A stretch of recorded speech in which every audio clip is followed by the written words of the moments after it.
Rise and shine, it's espresso time. Hey, it's Evan Carmichael, and successful people don't wake up every day and say, yes, today is going to be amazing. The difference is they have a powerful morning routine, like watching one of these videos, that set them up for success.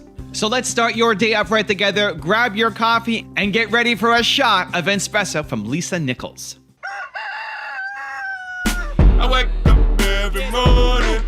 Espresso keep me going. I wake up every morning. The Oprah team had heard some of my backstory. And they said, can we send a camera crew, much like this wonderful camera crew? Yes. Not nearly as good looking. And can we send a camera crew to capture your story? And so I shared my story. And I mean, I dumped. And I shared the ugly. And right after the interview, I regretted it. Because I didn't think I could be the secret teacher, the expert, and have that kind of ugly out there in the world. I didn't know. I didn't know that the world would love me for what I've come through. I thought that they would consider me an imposter in the secret. And so I shared all this junk. 2 weeks later, I'm on my way to Oprah to do the actual recording, and I know I know the video. So the night before, I'm packing and I'm crying. I'm like, oh, it's over tomorrow. It's all over. I'm gonna go embarrass myself on Oprah. It's the fastest career up and down anyone's ever seen. Lisa Nichols will be the secret. Yes. Right. So, I'm just sad. I'm scared, and I call a friend of mine at 4:15 in the morning because I stayed up all night. Of course, yeah. How are you gonna sleep before that? Yeah, right. And I said, I know they don't know my junk and the video, and it's over. And he said, look, can I pray for you, Lisa? And I was like, sure. My friend says, God, thank you for using your imperfect child to help your imperfect children. I went to Oprah the next day, and as the chatter kept going in my head, leading up to the moment when they play this video, I'm like, it's okay. I'm enough. I'm enough with all my mess. I'm enough. And the chatter kept, no, they're gonna find out. They're gonna find out your son's father is in jail. They're gonna find out. And I thought, no, they're not gonna find out, because I'm gonna tell them. Because there's power in transparency. There's power in authenticity. There's power in truth. That I'm gonna speak life into someone else because they're gonna see who I am because of that, in spite of that, with that. And so then the after show came. So after the regular Oprah show, the after show. And man, I cracked open on the after show. And within 72 hours, talk about the power of transparency and authenticity. Within 72 hours, I received 8,782 emails. And my email wasn't even Lisa Nichols. It wasn't even easy to find. And my website wasn't Lisa Nichols. Yeah. People searching for me. Whatever it took. Because of the truth. And so I had the imposter syndrome then. I've had it since then. People told me, oh my God, you're the answer. And I'm searching for my own answers. Your story is your competitive advantage. Why you do what you do, where you came from, your history, all of the baggage, the imperfections, the vulnerability, all of that, your story is the thing that's going to help you win as an entrepreneur. This is one of the biggest misconceptions and one of the hardest things for us to do as entrepreneurs, to put ourselves out there and share the story. We want to be perfect. We see these big brands. We see people popping off on Instagram and their perfect life and their perfect planes and their perfect marketing. And we feel not good enough and we feel like we have to be like them, but people can smell through it. Think about it. You're going up against some big company, right? Whatever industry you're in, there's some big players. More established than you, bigger budgets than you, deeper pockets than you. They've been there forever. They've got the brand name, the history, the reputation. People know who they are, and you're going up against them. Why would somebody buy from you instead of them? Because of your story. Because you're going to make me feel special. Because in you, I see myself. I see somebody who cares. I see somebody who's going to go off and make a difference where I have no connection to big company, to big corporation. But what most entrepreneurs do is they try to look the part of being the big corporate. They have a really formal website. They have a really formal photography. They have a really formal bio. At best, you're going to be a junior version of that big company. I need to know why you do what you do. This is how you win. Your heart is your competitive advantage. Why do you care so much? And if you believe, like I believe, that your purpose comes from your pain, that whatever you're doing right now, your deep purpose is to help other people who currently are who you used to be, then I need to know what pain you've come through. Because you might have the answers, you might have the solution, your product, your service, your coaching, your content, whatever, could actually be the solution. But until I know that you've come through the thing that I'm struggling with, I'm not going to listen to you, because I'm going to think, yeah, right, this person doesn't get it. This person doesn't understand me. This person doesn't care. Meanwhile, you do care. Meanwhile, it's the most important thing. Meanwhile, you care way more than anybody else cares. But until you actually share your story, nobody's going to listen. This is one of the hardest things for me to overcome when I started my business, because I always felt, well, nobody cares about my story. Like, who cares? It's not about me. I have no need to be in front of a camera. I'm introverted and shy by nature. I know you may not believe that in watching these videos, but I am. And I remember fighting with my agent, Steve, many times. Steve, nobody cares about what I've done and my story, and I don't like the spotlight on me, so why does it matter? And after years of fighting, and hopefully what took me forever to figure out, if you guys get this in this video, you'll be way further ahead than I was when I was getting started. People learn through your story. And if you've got a message, you telling your story actually perpetuates the message. So you telling your story is not about you and your ego and how you look and how people see you and prizes and awards and anything. It's about making an impact. Because when I know that you've been through what I'm going through, or I know how much you care about something, I'm much more likely to want to hire you. So let me give you a couple examples. I remember I was doing a radio show, and when I first got started in coaching, it was through a live radio show that I was doing once a week. I remember one person calling in, and he had a landscaping business. And I asked, okay, well, what's so different about your landscaping company? Because he was frustrated that all of these teenagers and high school kids were eating up his business, where they say, hey, we'll landscape your yard and we'll do it for minimum wage. And here he is trying to make more than minimum wage. And he's worried that he has to compete on price and he can't do it against these teenagers. And so I said, well, why do you care so much about landscaping, man? Like, why did you pick this business?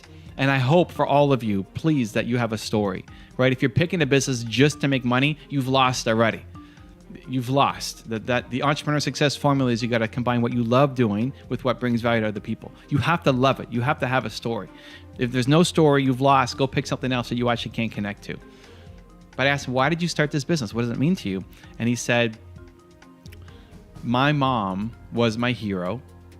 And when I was young, she always took me out to the yard and we did landscaping together. And it's always a connection to her. And then there was a line that he said that really caught me, where he said, every lawn that I go to, every customer's lawn that I go help, I treat it like it's my mom's lawn.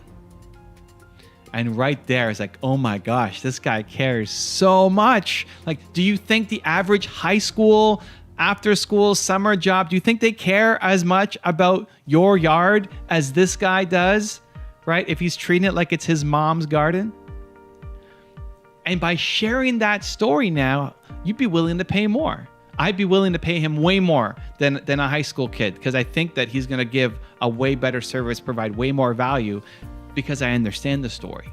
But if I just went to the website and I looked at his services and I go to some giant corporation who does it, or I go to see some teenager who does it, the websites are going to look pretty similar. The services are going to look pretty similar, but the heart and soul is the thing that's missing. That's why he's going to give the best value compared to the other extremes. Same thing for you. You love the thing that you're doing. I hope. If not, find something else. You love the thing that you're doing. I need to understand your passion. I need to see it.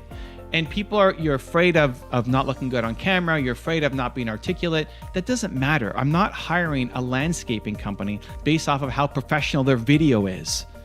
Often the more professional it is, the worse it is. Because when there's big lights and cameras and setups and everything else, you get a lot more nervous. It's like, oh my gosh, you got all these people watching me, I better deliver. And then you end up giving a really boring, fake, nervous, scared, anxiety version of your story that nobody's going to connect to. Take out your phone and press record. I don't care if there's background music or lower thirds or the perfect lights or microphone if you're a landscaping company. Now, if you're a videographer, your stuff better be on fire. It better be on point because I'm hiring you to produce video. But if you're a landscaping company or something totally different, has nothing to do with video production, the most important thing is for you to be able to get your story out there, to be creative, to be authentic, to imagine that there's somebody here that you're talking to instead of just a camera, to get your message out there. That is why people will buy from you. That is why people will connect with you. That is why people will listen to you, because they feel like you deeply, deeply, deeply, deeply care about this thing. And I know you do, but it's just not anywhere. I can't find it on your social. I can't find it on your YouTube. I can't find it on your website. I can't find it anywhere. Not the heart, because you're trying to be perfect and professional like big corporation. Your story is your competitive advantage. One of the things that really helped me was leaning into the fact that I'm shy and introverted and afraid to get in front of the camera and afraid to get on stage and no need to be famous. That's led to actually a lot of opportunities. The more I lean in on those things, the more things come to me. I remember doing a speech at Brendan Burchard's growth event, and I wasn't as myself. I was more professional. I was more just giving advice. It was great advice. People loved it. And then he invited me back to speak at his private mastermind. And now these groups are paying $30,000 to $50,000 to be in that room. So now there's a higher pressure, like the first one, the ticket was maybe $100. The ticket to this one is $30,000 to $50,000. Like, oh my gosh, extra pressure. And I just leaned in on it. I walked up on stage and I came after Dean Graziosi. So Dean spoke and then it was me. And Dean was using the Flipboard. This is like the paper beside you and you're flipping one page at a time. And I'd never used a Flipboard in any of my presentations. I've had PowerPoint in the past, or I normally just get up and talk, but I thought, okay, I'm going to try to use the Flipboard. And I didn't know how to use it. I always felt like I was blocking somebody, so I'm hiding behind the Flipboard trying to write it. And it ended up being really funny. And Brendan took me aside after, and he said, that was the best. That was so much better than you did in Arizona at my first event. And Arizona was great, but you need to lean in on your goofiness. You need to lean in on your shyness. You need to lean in on the things that make you nervous. If you're nervous, say you're nervous. If you have anxiety, say you have anxiety. I'd led with something like that. It's like, I'm scared. I'm an introvert. I'm shy, and I've got my heart beating like crazy right now, standing up here in front of all you guys. That's how I led my speech, something like that. And so leaning in on that has helped me. It's a lot more real. Yeah, it's a lot more real. So you don't feel like you have to be fake. You can just lean in on the thing that makes your heart go crazy like this. Lean in on it. If you were to make a video to say, I want to tell you my story. If I go back to the landscaping company, I want to tell you why I do what I do. And normally I hate making videos, and this makes me really anxious and nervous, and I'm scared to do this, but landscaping is just so important. It's so important to me because, and then you tell the story with the mom, wouldn't you want to hire that person? Wouldn't you want to pay more for that person, right? So leaning in on your story, on the thing that you're worried that you're going to get judged for, is the way that you're going to win. Your story is your competitive advantage. Stop trying to be perfect. Stop trying to go up against these big corporations and feel like you have to be fancy like them, where all you're doing is being boring, being vanilla, and being a junior version of them. Your story is your competitive advantage.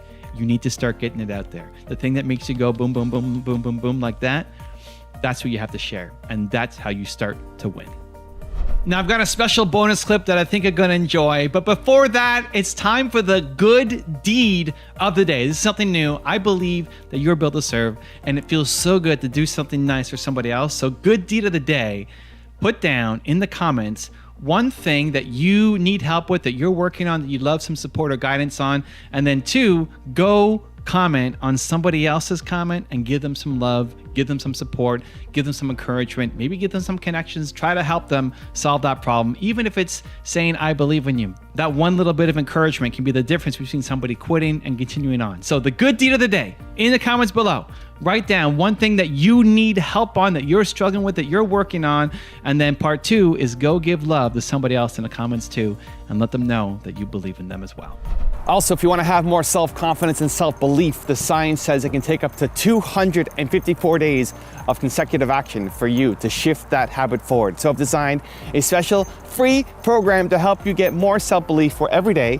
For 254 days, I will send you an email to an unlisted video that, if you watch it, will shift your confidence forward. The links to join for free are in the description below. We validate who we are by what we're doing for other people. Cognitive dissonance is when you have literally thought about a version of yourself that you're not currently living right now. I say if your knees aren't knocking and your teeth aren't chattering just a little at least, then you're not playing big enough. I love this question. I don't think I've ever been asked this question before. I've never had an opportunity to explain it. Being the best version of you. First of all, it's not, don't think of it holistic. I want you to break it down to different parts of your life, because when you are committed to being the best version of you, which in summary, it's the you that you're so incredibly proud of holistically. It's a 360 approach. It says, I'm not perfect. So best does not mean the perfect version of you. Because I think perfection and balance are two illusions that are designed to help you keep chasing something that's not even attainable. So perfect is not attainable and balance is not attainable. So it's perfectly managing my imperfection and releasing balance and having harmony, number one. But the best version of you is really saying that in each area of my life, I'm in movement. In each area of my life, I'm in evolution. In each area of my life, I'm active. I am actively participating in an upwardly mobile way in this area of my life, times every area of my life. It doesn't necessarily mean that you're always where you want to be, but it does mean that you're being responsible, you're being active, and you're being proactive. Finances, that you're looking at your numbers. Just this morning, I ran my credit score again. I want to see what's on it. I want to be actively participating in my financial growth. I looked at my savings. I looked at my life insurance. I just looked at my long-term plan. Not necessarily because I want to buy another house or I want to buy a car. I just want to be on top of it. I want to be responsible for it. And then health and wellness. Just yesterday, I was talking to Matt and going, Matt, it's time for us to do another health and wellness campaign. I don't necessarily want to do it. And it slightly to moderately scares me a bit when I'm bringing my fitness into a public conversation. But I know the responsible me, the best version of Lisa, is saying, hold me accountable. Hold me accountable to my fitness goals. Hold me accountable to my total wellness goals. And then last week, I was just sitting with someone saying, you know what? I need to go down the list of all the checkups that I've had. I need to make sure I'm not missing anything. Relationships. I just said to a girlfriend yesterday, hold me accountable. Hold me accountable to not running. I realize that I run well and I run smoothly. I run like a gazelle sometimes when it comes to relationships. It doesn't even look like I'm running because I'm so busy. So I asked someone who knows me, who knows the love that I want, who knows my sexy excuses. I need you to hold me accountable. When I say this, I want you to question it. And so while there's so much growth in every area of my life, I'm being the best version that I know to be because I'm active in every single area. I'm not saying I'm being the best or I am the best. Please don't get me wrong with that. I'm just saying to be the best version of myself. So when you look at being the best version of yourself, look at each part of your life and go, what am I actively doing? Where you feel like I'm in the game in this area. I'm not resigned and I'm not praying for it to go right. Or I'm not in resignation and in complaint about it. I'm not a victim to that relationship. I'm not a victim to my finances. I'm not a victim to the relationships in my family. I'm an active part of creating what's occurring. And it can always get better, but I'm an active part. That's being the best version of you. And waking up each morning and saying, I like me today. I got many things I can work on. but I like me today. Before you ever go out on Facebook or any other social media platform to check to see if anyone else like you, your job is to like you first, and every other like is bonus.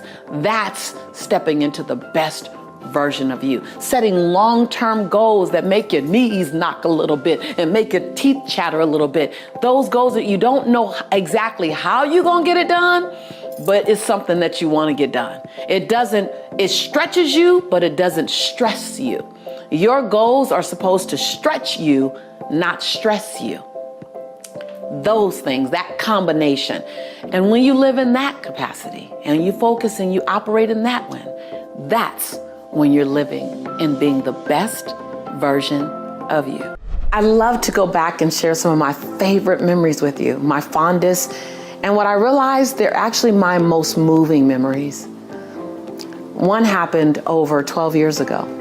I was in Toronto, Canada with Margaret, and this gentleman walked up to me, standing about 6'2", Caucasian man in his mid-40s.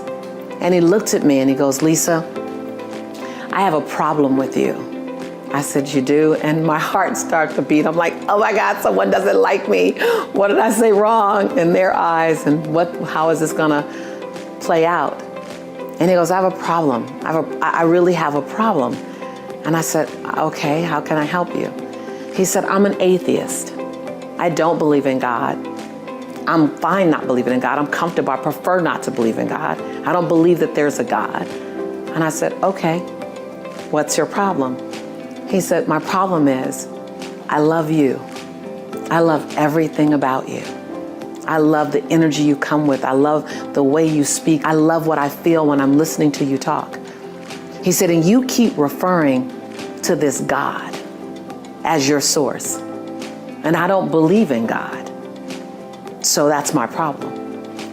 And I said, "Sir, I'm sorry. I'm not sure where your problem lies." I said, if you don't believe in God, you have that right. If you love me, I'm excited because you can feel that I love you too." And he looked at me and he goes, "So let me get this straight. This is not the part where you try to convert me or try to tell me how wrong I am, or you try to explain to me about your God so that I can begin to believe like you believe. This is not that part. You're not going to do that?" And I looked up at him. I said, "Why would I do that? You're committed to whatever you believe in. My job is to honor your belief system." And he goes, "See, you're doing that thing again that's making me love you more. That's my problem. But I know you believe in God." I said, "That's not a problem. Why don't you keep believing in me and loving me? I'll keep believing in God and loving God, and we'll keep having this great experience." After I said that, he just grabbed me and he hugged me and he held me. And I knew somehow he was holding on to possibility. That's what I choose to tell myself. He was holding on to the love that he could feel from me, the palatable, non-judgmental, non-persecuting love.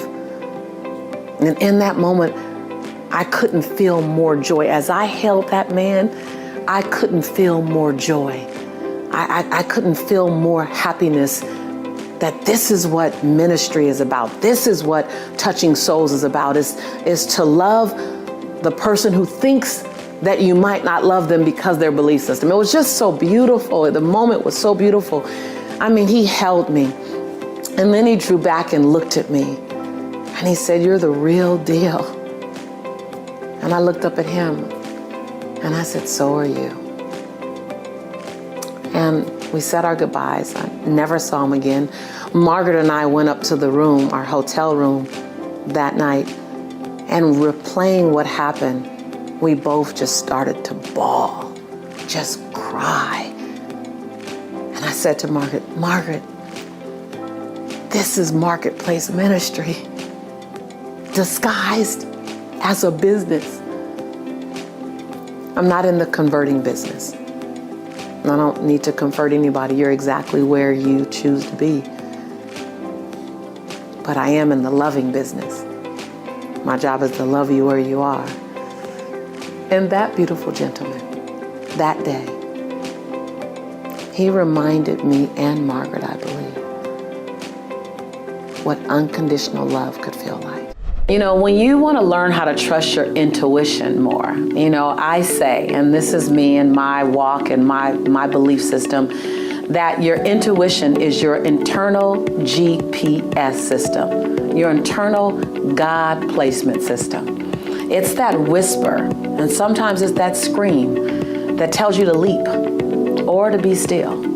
Your intuition is a combination of spirit, emotion, and logic, and it's guiding you. And so often we don't hear our intuition. Why don't we hear it? Because we're having too much chatter in our head. Like the chatter in our head, doubt, worry, judgment. Oh my God, judgment or fear of other people's perception of you. So your intuition is saying, I love to dance, I want to sing. Your intuition is saying, we can have a great time. Your intuition is saying, I want love. Your intuition is saying, gosh, let's go take that chance on that writing that book, or let's take that chance on starting that business. And then your chatter comes in. No, what if I fail? So let me explain this to you. Your mind, your brain is designed to keep you safe. It's designed, and it only has the ability to go back in time in the mental file cabinet and look at the last time you tried something like this, and it may not have been good, or it may have ended in some dangerous situations where people could judge you, and your brain is designed to protect you. That's it. Your brain's designed to protect you. It's logical. Your intuition is that spark of passion. It's that spark of desire. It's that spark of love. It's that spark of pull me forward. It's that little bit of radical. It's that lot of bit of I want to leave my fingerprint on this planet. Your brain isn't designed to have those same ideas now. Now, your intuition can kick the brain in, and the brain can start thinking of ways too, but the intuition is where it's going to start. It's in your gut. It's why when you feel something, you kind of go here. You don't go, oh, I feel so special. You don't say, I feel special here. You say, I feel it here. I feel it here. And so your job is not to turn down the doubt. Your job is to turn up the passion. It's to turn up the faith. It's to turn up the possibility. Now, still make well thought out plans. I always say the best plan is the plan made. I don't care if you have to upgrade it, you have to modify it, but if you fail to plan, then you've planned to fail. So every dream, every passion, every desire, follow it with a plan, because that's where your brain gets excited. Your brain goes, yeah, we got a plan now. Now you can believe yourself. See, you set big goals and dreams and you have desires, and then you don't achieve it, but you don't achieve it because you didn't set the plan in place. You didn't do the details, and then you stop believing you could do it. And then you do the biggest tragedy. You stop dreaming. You stop hoping. You stop stretching yourself. You stop listening to your GPS, your God placement system that says you've been put here on a divine assignment. And your assignment may change over years. Guess what? Your assignment you had 15 years ago may be very different from the assignment on your life today. Your job is to turn down the volume in your head. The volume of judgment, the volume of fear, the volume of worry, the volume of perfection. Turn down the volume in your head and turn up the volume in your intuition, in your solar plex, in that God placement system, in that heart space. Turn up the volume in that place that just says, what do I want? What? Ask yourself this tonight, today, tomorrow. What feels good to my soul? And then be still and be quiet. I believe in prayer, and I believe in meditation. And I grew up only knowing about prayer. But then I learned that prayer is asking God, or the divine, whatever you call your God. I'm not imposing my belief systems on you, but I call him God. That prayer is asking God for direction. And meditation is being still and quiet long enough to hear the answer. A lot of times we don't hear our intuitive spirit talking to us because we're not still and we're not quiet long enough to hear it. So give yourself the gift of quiet time. And really, after you've asked the question, What brings me joy? What excites my soul? What do I want to do for the next 6 months or 6 years? What makes me feel passionate? What sets me on fire? And then be still. And then listen. But the biggest question is, will you be bold enough to act on what you hear? I ain't going nowhere. So I want to hear what happens. I want to hear what you heard. I want to hear what came up for you. I want to hear what stirred your soul. I want to hear how excited you got. I want to hear about the feelings that began to pulse through your entire body when you listened to your GPS, when you listened to that calling in your soul. I want to know, because that's when the hair on the back of your neck stands up. That's when you get chicken skin. That's when you can't sleep at night. That's when you get up early. I'm just saying. I love the phrase willpower, but willpower isn't something you conjure up. Willpower isn't something you drink. Willpower isn't something you download from Google. What you're talking about is, how do I make the choices that are in alignment with my highest purpose and my highest vision for myself? That's what you really want to ask.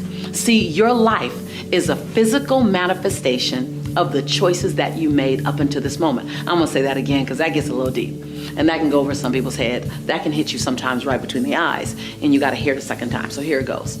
Your life right now, as it exists today, your finances, your weight, your relationships, your career, your self-esteem, your self-image, your spiritual awareness, all of that is a result of the choices that you've made up until this moment. Big and small. And just so you know, your life, the way it appears today, is not a result of a few big choices. Even though that's the thing that we look back on, we go, I shouldn't have moved out of the state. I shouldn't have got into that relationship. I shouldn't have. We look at the big things. Well, I'm here to disrupt that mindset a bit. Your life experience right now is not so much a result of your big choices, while those impact you. It's really a result of a bunch of small little choices made consistently over a long period of time. Because those are the habits and the behaviors that you've gotten into. So we can talk about willpower and how do I build willpower, as if it's something that you can flex in the gym or something you can do crunches or abs or triceps and build, but it's not. The question you should ask, the answer you should be seeking is, what does it take to make my choices become in alignment with the life that I say I want to live? Now, when you say choices, it makes it really sobering, because even when you choose to sit down on yourself, it was a choice. So I ask you in this moment, what will it take you to decide to make the choice today? Don't even think about tomorrow, don't think about next week, but to make the choice today that's in alignment with your health goals.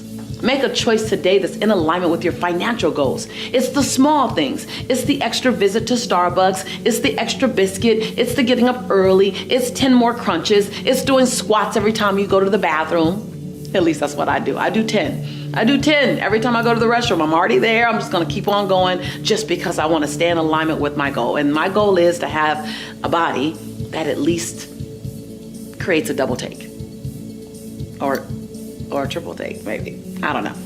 I wanted to create a body that is in alignment with my goal. I want to be able to go paintballing with my nephews and my son the way I just did recently. I want to be able to go jet skiing. So when I look at my life and my lifestyle that I want to maintain, it requires me to hike a little longer. It requires me to eat more vegetables and protein. It requires me, my choice of how I want to live requires my alignment in what I put in my body, or how I stay active in my body. So when I date, I don't do dinner dates. I'm not interested in doing dinner dates. You want to date me? Let's go on a hike. Let's go skating, ice skating, roller skating. Let's go on a walk. I want active dates in my dating experience, because that's in alignment with my life's purpose. So what are you choosing?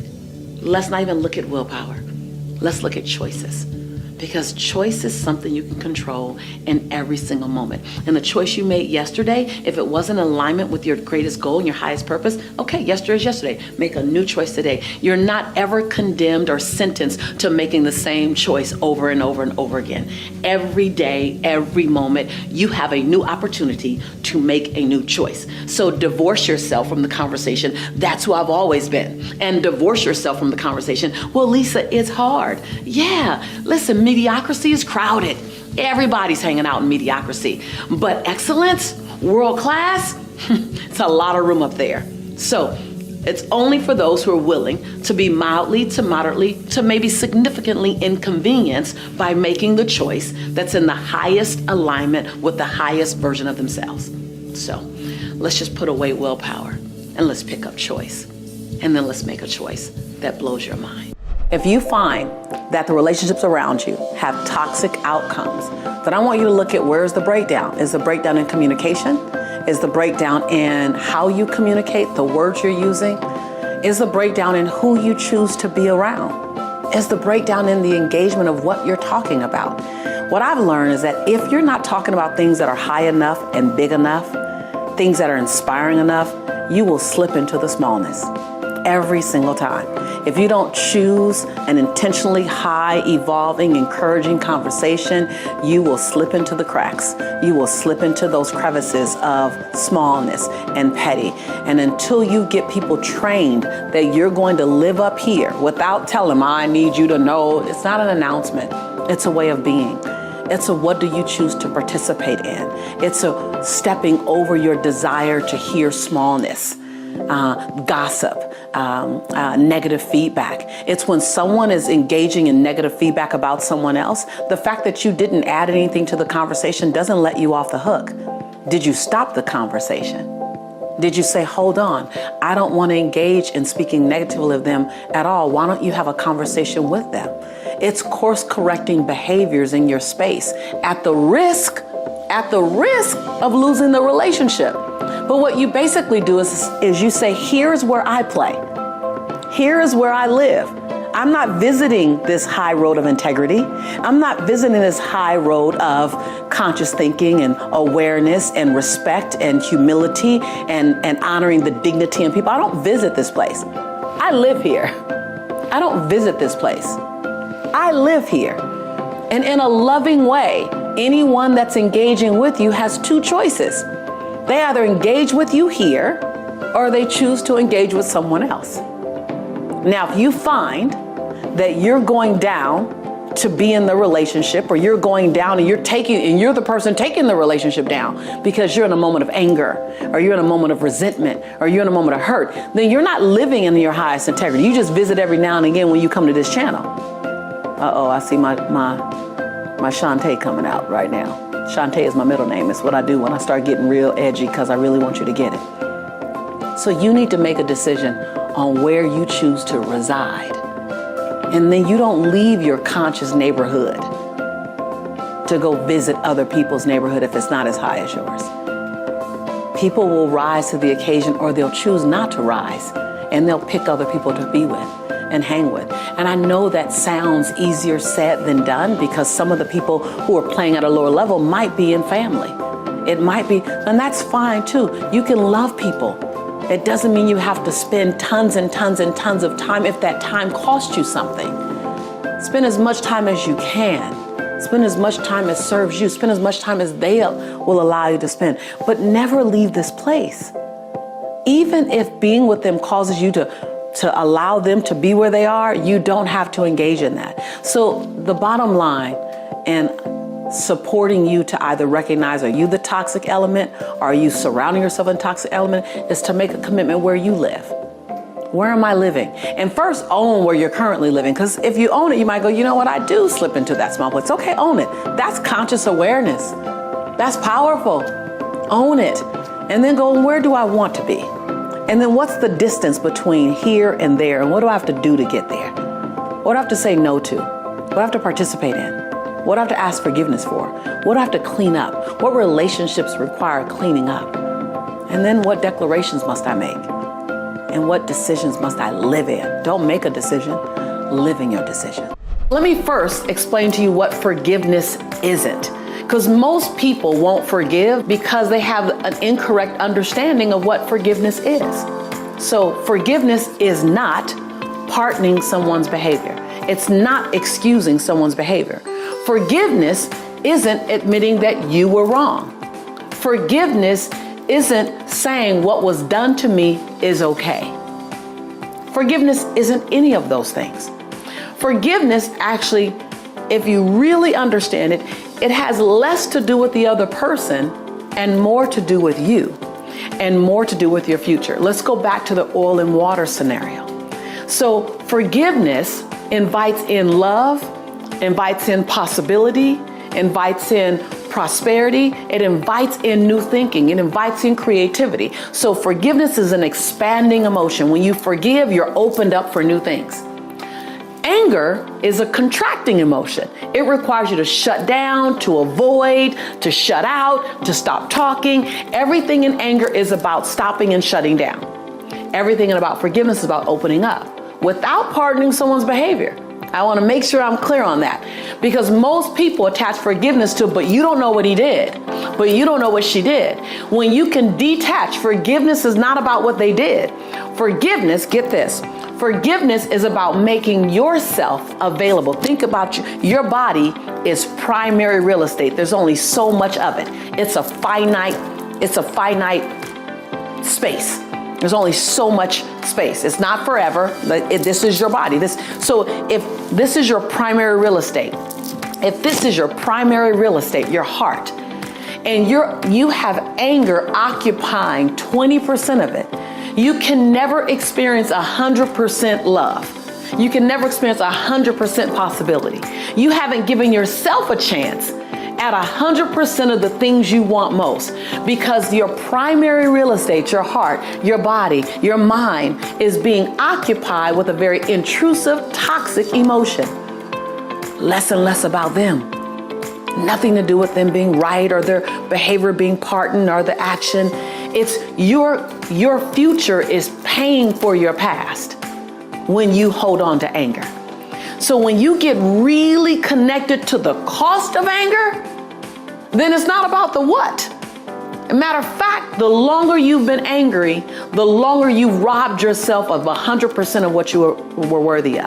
And if someone's betrayed you, if someone's hurt you, then you over everyone deserve 100% love, 100% possibility, 100%. But it requires forgiveness.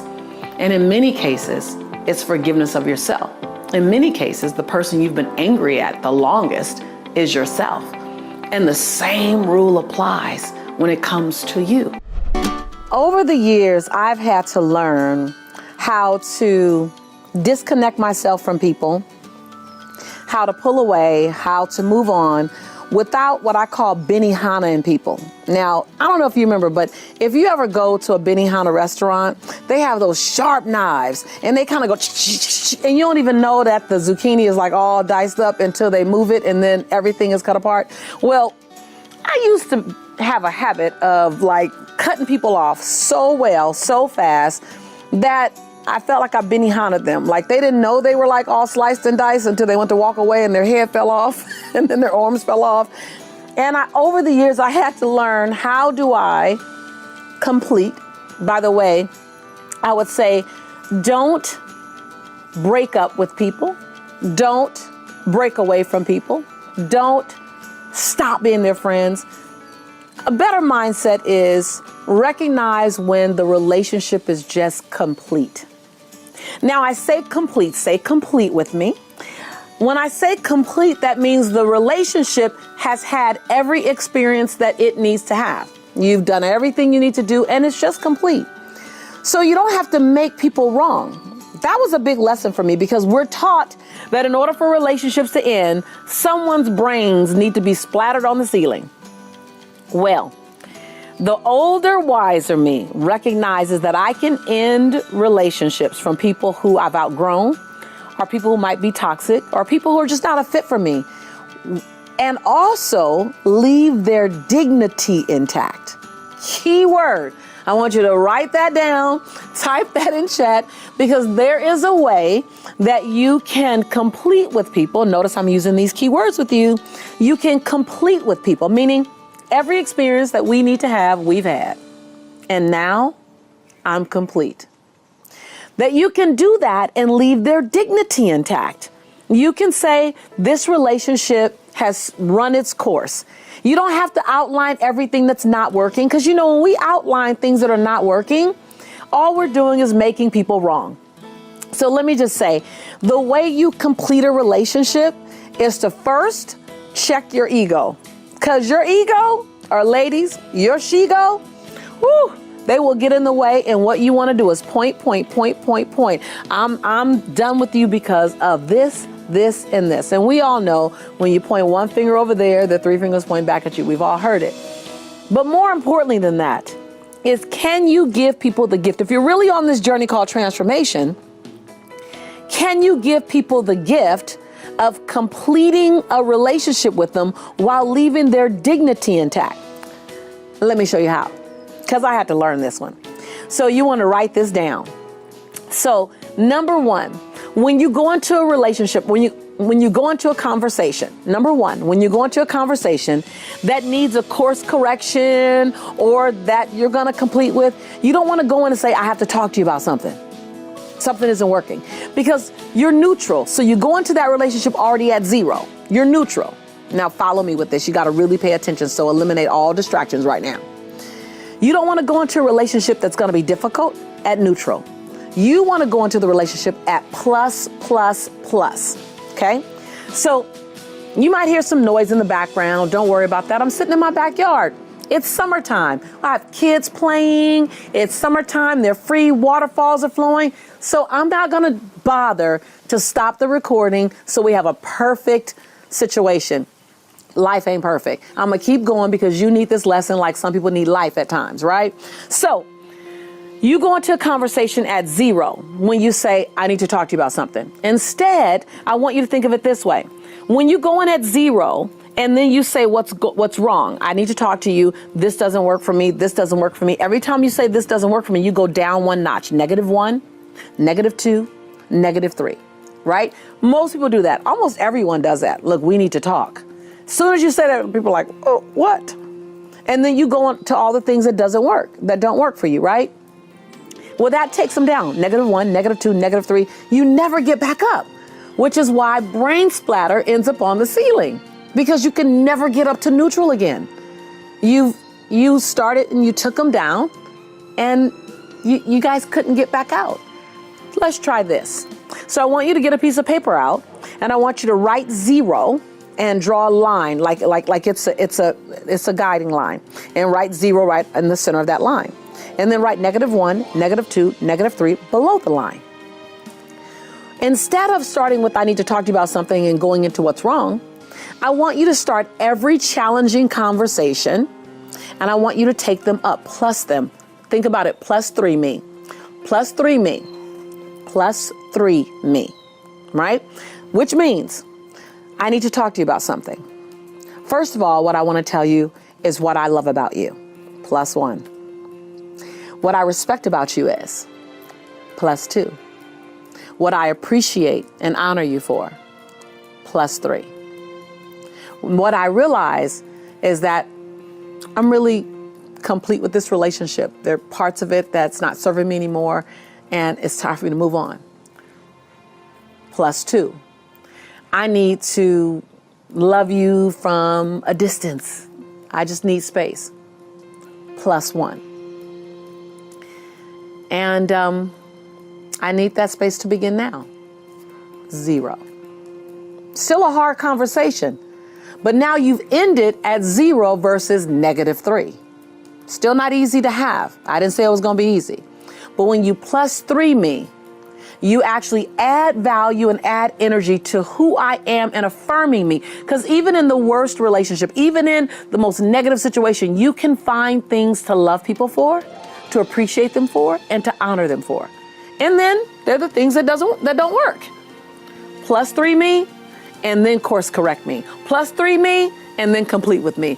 +3 me before you do anything else. So in any conversation with a coworker, with a child, with a loved one, with a romantic interest, with a friend, +3 me. And then let's manage what can be fixed, adjusted, or shifted in our relationship. Remember, this is not a monologue. No way, Jose. I am not interested in being the only person talking here. I want to hear from you. Your words mean everything. I think what makes this channel so unique and so delicious and so dynamic is the conversations that we have in chat around the videos, around the messages. I would love to hear from you. What conversation have you had in the past and you needed this technique? What conversation is up for you to have in the future? And you are so glad that you now have this technique. Remember, +3 me, plus, then go down and course correct. Most importantly, in every conversation, remember to leave their dignity intact. That's what you owe, not them, but that's what you owe the person that you've committed to being. Every single thing you touch is impacted by your story. As an attorney, as a teacher, as an architect, there's not one line of business that you can be in that a story, and a great story, won't elevate your outcome. Every single line of business, every single line of service that you're connected to will be impacted and ideally elevated by the level in which you're willing to tell and share your story. So let me give you some guidelines, some parameters, what I like to call the bumper rails, as if you're going bowling. You know, when I go bowling, I ask them to put the little bumper rails down so I can my ball can get down the lane. So let me set up some bumper rails for you so that you understand what makes a great story. So one is the willingness to take risk. Most people, Vishen, when they're telling a story, they don't want to take a risk. So the story has its limits on how high it'll go or how deep it'll go. And when you have that, then you're really not at that part that's going to touch my soul. So being willing to take a risk, being clear and concise with your stories. A great story is a show me story, not a tell me story. Now, this is the distinction that's the game changer for most. Most people are telling a story. They say, so let me just share with you a little bit of my story, and I'll tell you and then I'll show you. So as I was building my life, there was a time in my life that was very difficult. It was very challenging. True story. Very difficult, very challenging, very uncomfortable. I didn't have a lot of money. I didn't have a lot of hope, and things just looked dismal. At some point, I had to turn my life around. At some point, I made the decision that life had to get better. I'm telling you that. It's decent. You learn about me. Then if I were to show you that story, I would say 6 days a week, I had to eat beanies and weenies. I had to find money in the crevices and the corners of my couch so that I can get my son milk. There were times when my heart would beat fast just at what am I going to have tomorrow? At some point, I got sick and tired of my own story. Is this going to be my future? No, I can't handle it. Notice the difference in that second story. Wow. I completely see that. I just painted a picture. Same story. Mm-hmm. Now, the second one, when you show a story, it's going to require more of you. It's going to require you to find the colors. What were you thinking? What were you experiencing? What was going on in your head? Instead of telling me you look for money, turn and point. Now, this is anywhere. This is anywhere you are doing anything. I promise you, you become a great storyteller and you will captivate your audience no matter what you're doing. I've captivated investors. I've captivated students. I've captivated educators because I was willing to show the story. I call it unpacking the story, Vishen. Being willing to tell me, what were you thinking? What were you feeling? What were you seeing? Think about a story as an oral movie. And so in an oral movie, think when you're looking at a movie, the first thing they do is they identify what state of time it is. Is it futuristic? Is it in the now? Was it back in the day? You notice that based on what people are wearing, how they're talking. So paint that picture for me. Take me to that environment. Set the backdrop up for me. Show me what you're going through. Instead of saying I was angry, you can tell me you were angry, but when you say the hair on the back of my neck was standing up, I felt the fumes exiting my nose. I thought that my chest was going to pop and I was going to say something that I'd regret forever. Ooh, you just showed me you were angry. Take that extra time to unpack it. Why will most people not do that? because it requires a level of vulnerability that we're not willing to share. When you look at prioritizing, it really lives in, and I'm gonna say this word, and you're probably not gonna wanna hear it, but when I tell you it's a game changer, when you master, and just for now, begin to operate inside of time management. I used to resist time management because I'm a free spirit / people would call me a rebel back in the day, meaning I didn't want to be controlled. I'm a butterfly. I wanted to soar. I wanted to be free. Well, the reality is that when you manage your time more effectively, you actually create more freedom. That was a huge aha for me. Somebody's gonna BOL right now, like breakthrough out loud. Because when you time manage, meaning, I'm gonna use better blocks of my time. Let me give you some examples for that. I'm gonna use better blocks of my time, meaning I'm only gonna go in my email 3 times a day. I go on my email about 9:30, between 9:20 and 9:40, I go on my email. I stay in my email for 30 minutes. I'll go back in my email about 3 o'clock in the afternoon. I stay in my email again for about 30 minutes. I go back on my email one more time at 6 p.m. I stay in for about 30 minutes. That's it. I don't go in 19 times. I don't go in 20 times because 3 times a day gives me adequate time to see what's in there, see what's new, and act appropriately. Otherwise, it's throwing me off. I time block my day, about 90 minutes each time block to do a task. Even if a task only takes me 30 minutes, I time block 90 minutes because I get distracted. But when you time block your day and then you schedule each day, not every day looks the same. I have a time block for everything I need to do for 7 days out the week. Can you believe that in that time, I got more things done? You have to become comfortable with your no. My grandmother says, baby, she starts every sentence with baby. Baby, if you want your yes to have more value, you need to learn how to exercise your no. See, your yes might not have its value anymore. Why? Because you give it away too much. You give it to too many people. You give it away too often. You're always overcommitting, and then you feel drained and frustrated, and you don't have gratitude in your heart because you're overcommitted. Well, that all started with a yes that should have been a no, or should have been a I'd love to, but not now. And so number 1 is more effective time management that has your agenda in it, that has your priorities in it. Right now, your agenda is covered with everyone else's task. I heard once, if you don't have your agenda, then you're gonna work for somebody else's agenda. And so number 1 is your time management with your agenda. And number 2 is operating, utilizing, and being comfortable in a no. And not an attitude no, not like a stank no, like no. Not that, just a no, not now.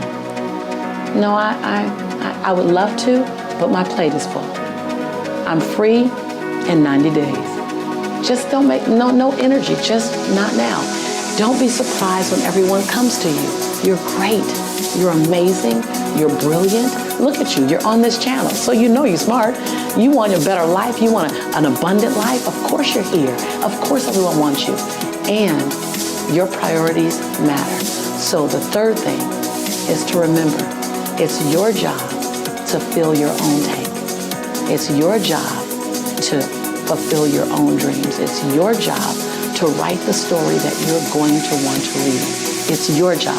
So the responsibility of your dreams coming true does not belong to your husband, does not belong to your man, does not belong to your woman or to your children. So to wait and hope for them to one day see your dream as a priority, that's an unrealistic expectation. And actually, it's unfair.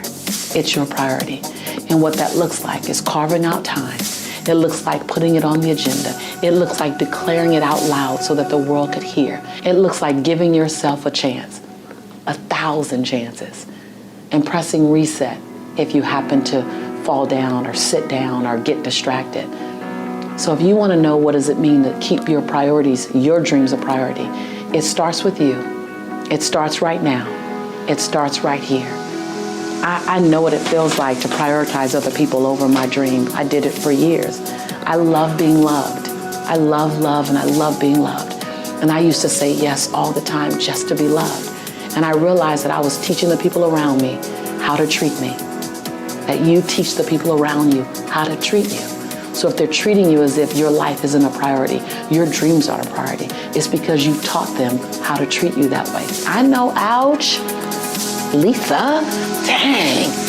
I know, it stings. It stings when I say it. It stings me when I say it. But the reality is, if you train them how to treat you, then you can retrain them how to treat you now.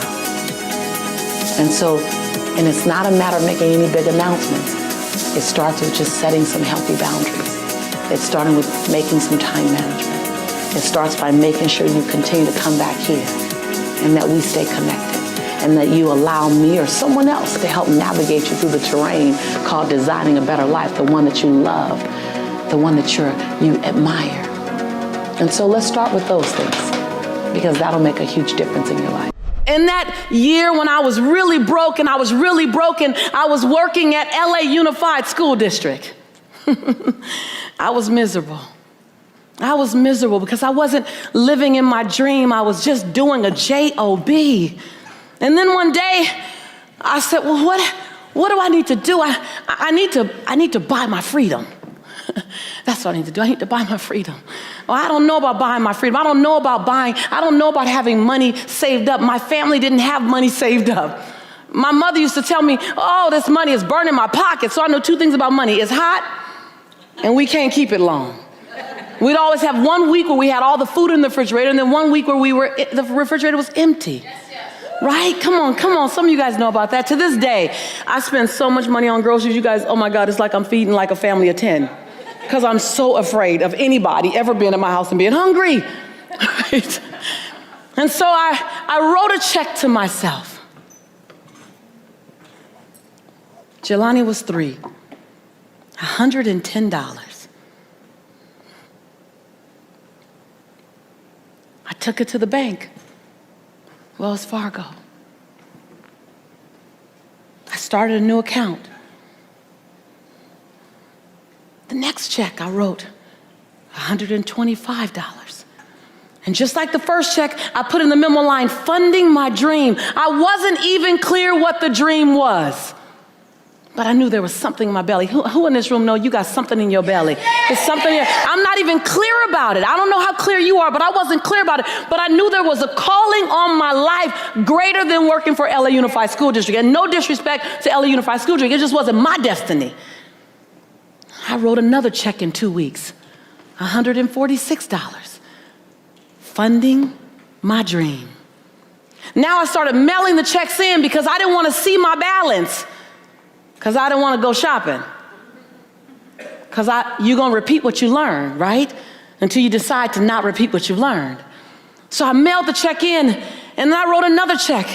And I wrote another check, and every check I wrote, I made sure it was 5% more than the first check, the previous check. I sold my Altima. I had a car note. Sold my Altima, bought a clunker, because it didn't have a car note. Now I can write a bigger check, funding my dream. I moved out of my 3-bedroom, 3-bath house and moved in, became a roommate with my friend who smoked. I put towels at the base of the door so the smoke wouldn't come through the door. I was willing to be inconvenienced, are you? Yes. I'm just saying, I'm just showing you the story the charge I just gave you. I stopped getting my hair done. That was when I started going natural. I stopped going out. I stopped going out dancing. I stopped going out to dinners. My family didn't know what was going on. They thought, oh my God, it was LA. She's on drugs, but she's not losing weight, so maybe not. I don't know what's going on. I kept writing bigger checks to myself. $900. I mailed it to Wells Fargo, funding my dream. $1,100. Mailed it to Wells Fargo, funding my dream. I still wasn't clear what the dream was.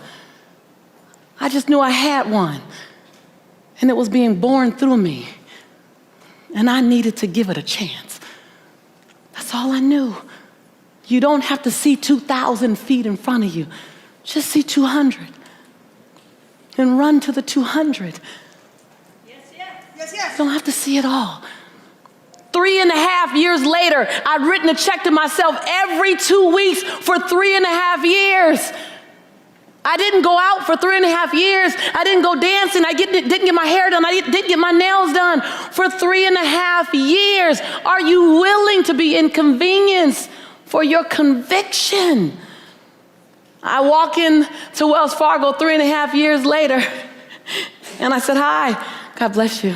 Hi, my name is Lisa Nichols. She goes, oh my God, you're the funding my dream lady. I was like, yeah, I guess I am. And all of a sudden, all the tellers came running around.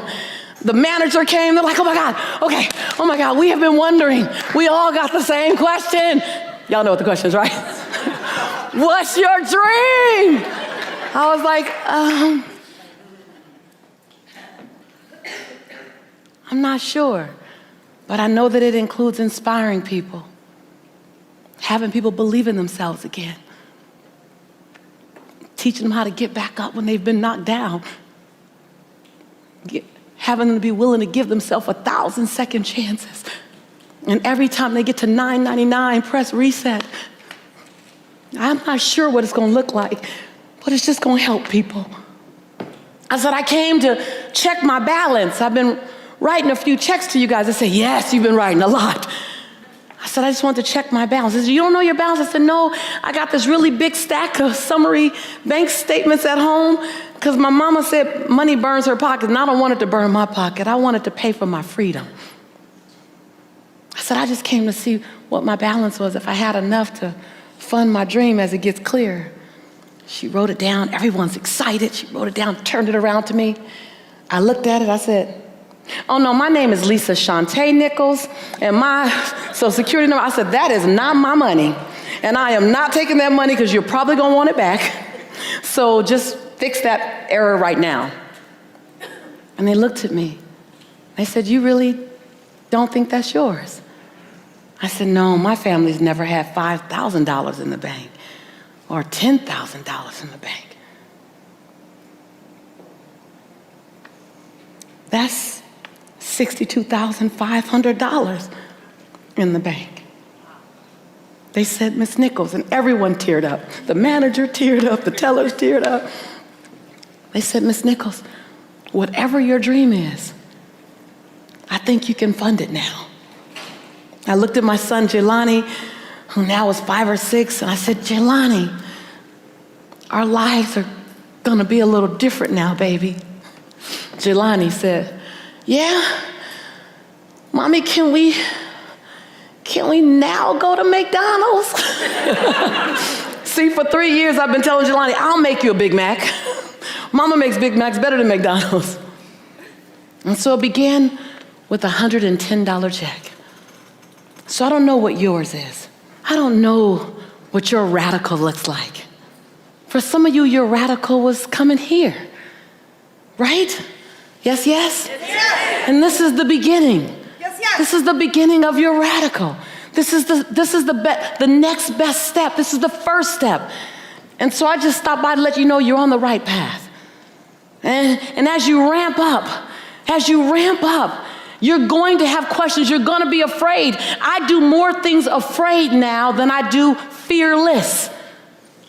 Because the bigger you play, the bigger your breakdowns. Every single one of my errors in the last 5 years have cost me 6 figures. Like every single one. Every single one of my errors has required me to call an attorney. Like they're just big, because I'm playing big. I'm playing big, so be willing to go to the edge. And this is where you are here. Be willing to go to the edge and not just lean over and feel the breeze and watch the people jump and watch them soar and look through the windows at all the people who are living great lives. Don't just go to the edge and feel it. Be willing to lean. Feel your heartbeat. Feel it. That lets you know you're alive. That lets you know you're okay. Fear fuels you. Fear lets you know, go get more information. Fear lets you know, stay up a little later and study. Fear lets you know, get up a little earlier. Fear lets you know, ask for help. Fear is informing you. It's not stopping you. It's just another emotion like love and compassion and gratitude. We just made it paralyze us. See, fear doesn't stop me. Fear informs me. And when you get intimately connected with the fear, I feel it. And I'm moving forward anyway. I feel it. And I'm going to love anyway. I feel it. And I'm going to invest in me anyway. I feel it. And I'm going to show up and play anyway. When you get connected with fear, it becomes your best friend. And when you stand on the edge, you feel the breeze. You feel the fear. And you leap anyway. You know, so many times people look at the habits that they have, such as procrastination, and ask, why do I procrastinate? Well, I pose that question back to you.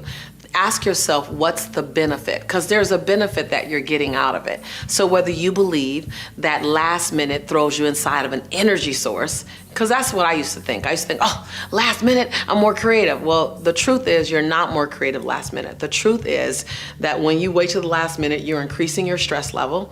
You're bringing down your joy. You're eliminating peace of mind. When you understand the cost, procrastination is a word. And the challenge is that procrastination is so universally accepted. It's like fear and stress. Like, I'm so stressed out, and it's become such our norm that it's okay. Well, ask yourself the question, what's the price that I pay? Because I believe any behavior that you don't want any longer, the way that the catalyst to change is recognizing the price.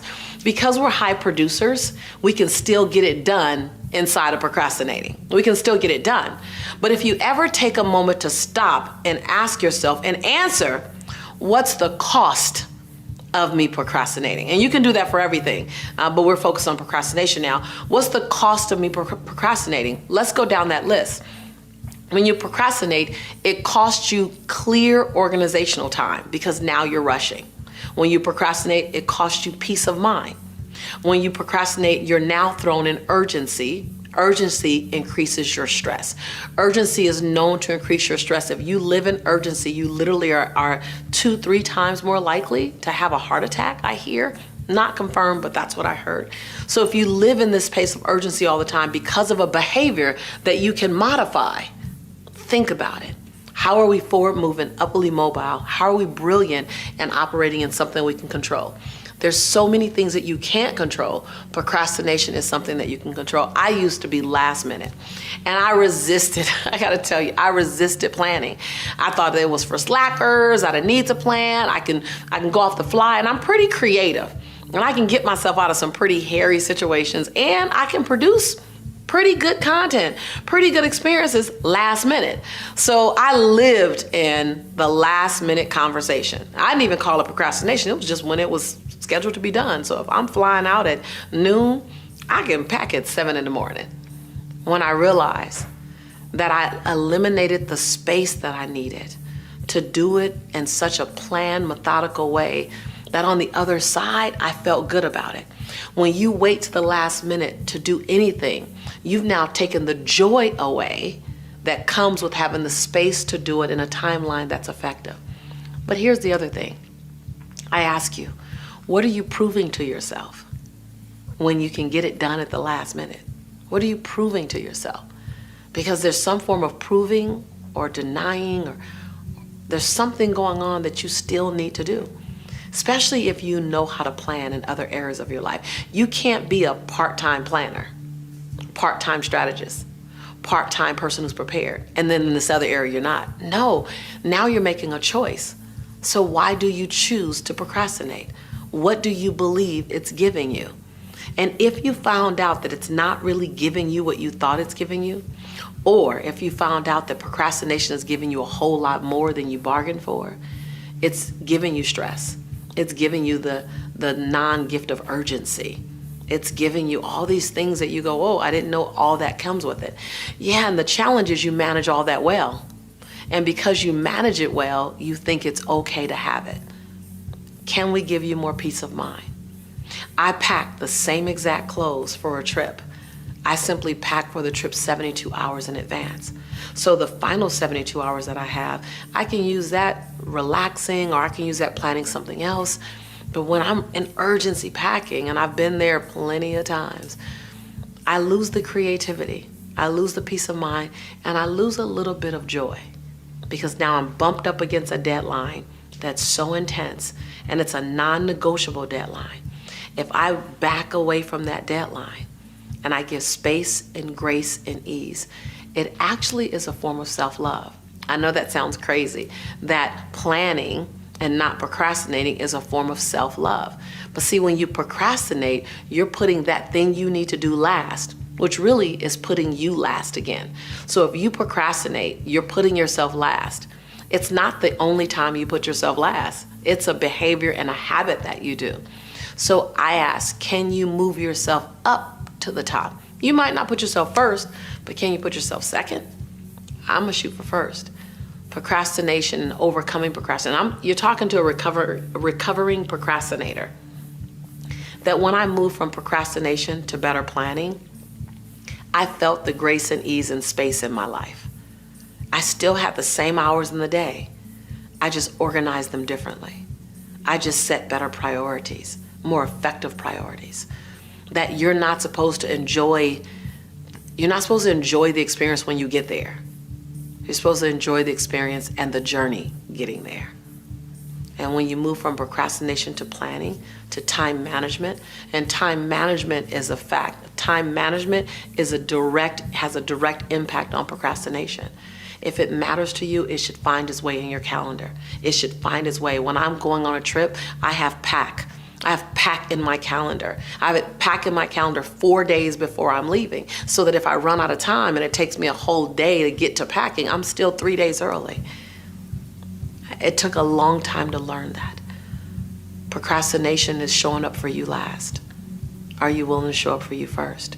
Are you willing to trust if you can do a good job at the last minute? What can you do if you planned it out in a more effective way? What can you do? If you just live this next season on what could I do if I search for the best and brightest version of myself? Procrastination will be on the list of one of the things you modify to discover the best and brightest and most brilliant version of yourself. Christy talked about affirmations. Abundant thinkers understand the power of I am. Anything after the word I am is true to your unconscious mind, Michael. Anything after I am. Anything after I am. Even if you know it's not true, your conscious mind will believe it. Anything after I am. So the use of affirmations is very intentional and very consistent. I was diagnosed as clinically depressed in 2001.